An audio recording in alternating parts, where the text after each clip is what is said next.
ಬರ ಪರಿಹಾರ ನೀಡುವಂತೆ ರೈತರು ಪ್ರತಿಭಟನೆಯನ್ನ ನಡೆಸ್ತಾ ಇದ್ದಾರೆ. ಎಲ್ಲಿ? ಬೆಳಗಾವಿಯ ಚೆನ್ನಮ್ಮ ವೃತ್ತದಲ್ಲಿ ಬಹಳ ದೊಡ್ಡ ಪ್ರತಿಭಟನೆ ನಡೀತಾ ಇದೆ.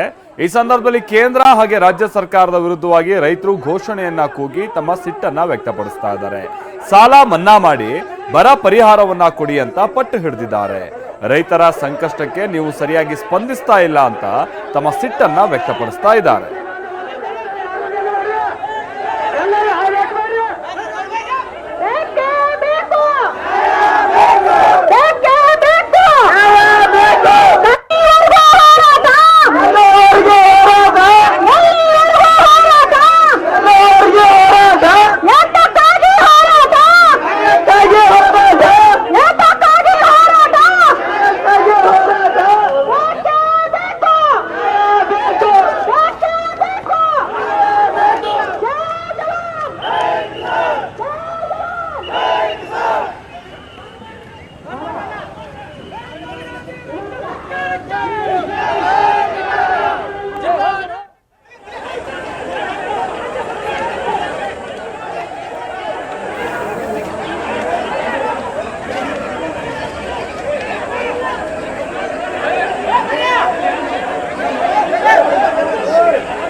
विषय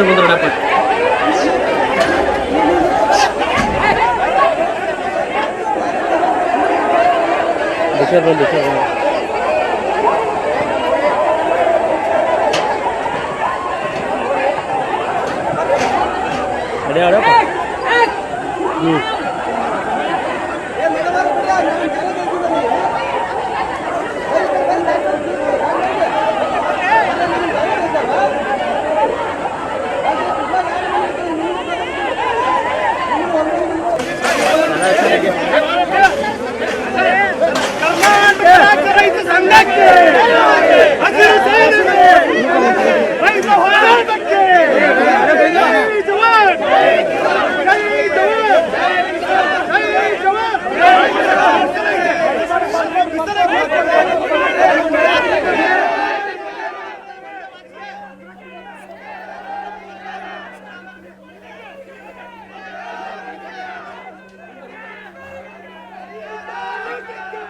ಇದು ರೈತರು ಪ್ರತಿಭಟನೆ ನಡೆಸ್ತಾ ಇರುವಂತಹ ರೀತಿ.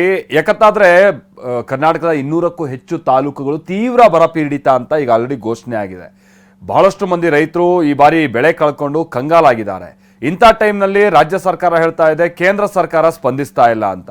ಕೇಂದ್ರದವರು ರಾಜ್ಯ ಸರ್ಕಾರ ನಿಭಾಯಿಸಬೇಕು ಅಂತಿದ್ದಾರೆ. ಬಟ್ ಇಲ್ಲಿ ರೈತರು ಬಡವಾಗ್ತಾ ಇದ್ದಾರೆ. ನಾವು ಪ್ರತಿನಿಧಿ ಸಹದೇವ್ ಇದಕ್ಕೆ ಸಂಬಂಧಪಟ್ಟಂಗೆ ಮತ್ತಷ್ಟು ಡೀಟೇಲ್ಸ್ ಅನ್ನ ಕೊಡ್ತಾರೆ. ಸಹದೇವ್, ಏನೇನು ಒತ್ತಾಯಗಳನ್ನ ಮುಂದಿಟ್ಟು ಪ್ರತಿಭಟಿಸ್ತಾ ಇರುವಂಥದ್ದು? ಈಗ ಜಿಲ್ಲಾಧಿಕಾರಿ ಏನಾದರೂ ಇವ್ರ ಗಮನಕ್ಕೆ ತಂದಿರೋದು ಅಥವಾ ಈ ಪ್ರತಿಭಟನೆ ಗಮನಕ್ಕೆ ಬಂದವ್ರು ಏನಾದ್ರು ಬಂದು ಮನವೊಲಿಸೋ ಪ್ರಕ್ರಿಯೆ ಅಥವಾ ಸಚಿವರುಗಳು ಈ ಥರದ್ದು ಏನಾದ್ರು ನಡೀತಾ ಇದೆಯಾ ಸಹದೇವ್? ಮಾಲ್ತೇಶ್, ಏನು ಬೆಳಗಾವಿ ಜಿಲ್ಲಾ ರೈತರು ಇವತ್ತು ಏನು ಸರ್ಕಾರದ ಗಮನ ಸೆಳೆಬೇಕನ್ನುವಂತ ನಿಟ್ಟಿನಲ್ಲಿ ಹೋರಾಟವನ್ನ ಹಮ್ಮಿಕೊಂಡಿದ್ರು. ಮುಖ್ಯವಾಗಿ ಇವರ ಬೇಡಿಕೆ ಏನಂತಂದ್ರೆ ಈ ಒಂದು ಭೀಕರ ಬರಗಾಲದಲ್ಲಿ ಜಾನುವಾರುಗಳಿಗೆ ನೀರಿನ ವ್ಯವಸ್ಥೆ ಮತ್ತು ಮೇವಿನ ವ್ಯವಸ್ಥೆ ಆಗ್ಬೇಕು. ಅದರ ಜೊತೆಗೆ ಏನು ಬರ ಪರಿಹಾರ ಏನು ಈವರೆಗೂ ಕೂಡ ರೈತರಿಗೆ ಬಂದು ಮುಟ್ಟಿಲ್ಲ, ಅದು ಕೂಡ ತಕ್ಷಣ ಬಿಡುಗಡೆ ಮಾಡಬೇಕು. ಅದರ ಜೊತೆಗೆ ಮುಖ್ಯವಾಗಿ ಸಾಲ ಮನ್ನಾ ಕೂಡ ಆಗ್ಬೇಕನ್ನುವಂತ ನಿಟ್ಟಿನಲ್ಲಿ ಒತ್ತಾಯ ಸುಮಾರು 10ಕ್ಕೂ ಅಧಿಕ ಬೇಡಿಕೆಗಳನ್ನ ಇಟ್ಕೊಂಡು ಪ್ರತಿಭಟನೆಯನ್ನ ನಡೆಸ್ತಾ ಇದ್ರು. ಬೆಳಗಾವಿಯ ಚೆನ್ನಮ್ಮ ವೃತ್ತದಿಂದ ಡಿಸಿ ಕಚೇರಿವರೆಗೂ ಕೂಡ ಪ್ರತಿಭಟನಾ ರ್ಯಾಲಿಯನ್ನ ಹಮ್ಮಿಕೊಂಡಂತ ಇವರನ್ನ ಡಿಸಿ ಕಚೇರಿ ಎದುರುಗಡೆ ಬ್ಯಾರಿಕೇಡ್ ಹಾಕಿ ತಡೆಯುವಂತ ಕೆಲಸವನ್ನ ಪೊಲೀಸರು ಮಾಡ್ತಾರೆ. ಈ ಒಂದು ಸಂದರ್ಭದಲ್ಲಿ ಬ್ಯಾರಿಕೇಡ್ ಗಳನ್ನ ತಳ್ಳಿ ಡಿಸಿ ಕಚೇರಿಗೆ ಏನು ರೈತರು ನುಗ್ಗುತ್ತಾರೆ. ಅದಾದ ಬಳಿಕ ತಕ್ಷಣ ಡಿಸಿ ಅವರು ಬಂದು ಇವರ ಮನವಿಯನ್ನ ಆಹ್ವಾನಿಸಿದ್ದಾರೆ. ಆದ್ರೆ ರೈಟಿಂಗ್ ನಲ್ಲಿ ಕೊಡ್ಬೇಕನ್ನುವಂತಹ ಒತ್ತಾಯವನ್ನ ಮಾಡಿ ಇನ್ನೂ ಕೂಡ ಪ್ರತಿಭಟನೆ ಮುಂದುವರೆದಿರುವಂತದ್ದು. Maltesh, thank you Sahadev.